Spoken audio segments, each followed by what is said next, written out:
तीन नए आपराधिक कानून, भारतीय न्याय संहिता, भारतीय नागरिक सुरक्षा संहिता और भारतीय साक्ष्य अधिनियम सोमवार से पूरे देश में लागू हो गए हैं। इन कानूनों ने भारतीय दंड संहिता, आपराधिक प्रक्रिया संहिता और भारतीय साक्ष्य अधिनियम की जगह ली है।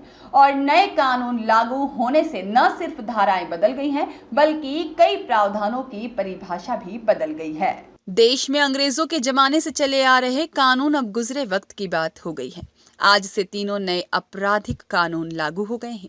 भारतीय न्याय संहिता, भारतीय नागरिक सुरक्षा संहिता, भारतीय साक्ष्य अधिनियम ने आईपीसी 1860, सीआरपीसी 1973 और एविडेंस एक्ट 1872 की जगह ली है।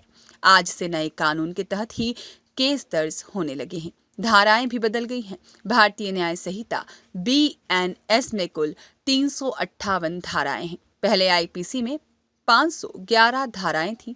बीएनएस में 20 नए अपराध शामिल किए गए हैं। 33 अपराधों में सजा की अवधि बढ़ा दी गई है और 23 अपराधों में अनिवार्य न्यूनतम सजा का प्रावधान है। 83 अपराधों में जुर्माने की राशि बढ़ा दी गई है। 6 अपराधों में सामुदायिक सेवा का प्रावधान किया गया है और अधिनियम में 19 धाराएं निरस्त या हटा दी गई हैं। 8 नई धाराएं जोड़ी गई हैं।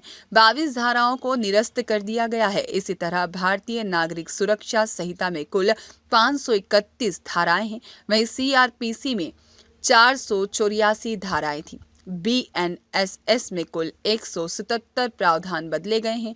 इसमें 9 नई धाराओं के साथ साथ 39 नई उपधाराएं भी जोड़ी गई हैं। 44 नए प्रावधान और स्पष्टीकरण जोड़े गए हैं। 35 सेक्शन में समय सीमा जोड़ी गई है और 35 सेक्शन पर ऑडियो वीडियो प्रावधान जोड़ा गया है। कुल 14 धाराएं निरस्त और हटा दी गई हैं।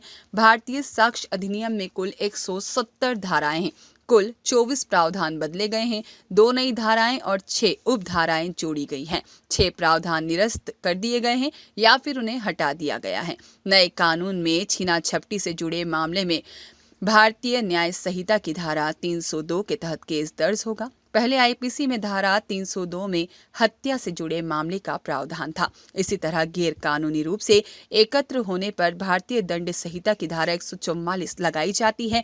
अब इसे धारा 187 कहा जाएगा। आईपीसी में मॉब लिंचिंग का जिक्र नहीं था। अब इस अपराध के लिए उम्र कैद से लेकर मौत तक की सजा हो सकती है। इसे बीएनएस को धारा 103(2) में परिभाषित किया गया है। Bureau report,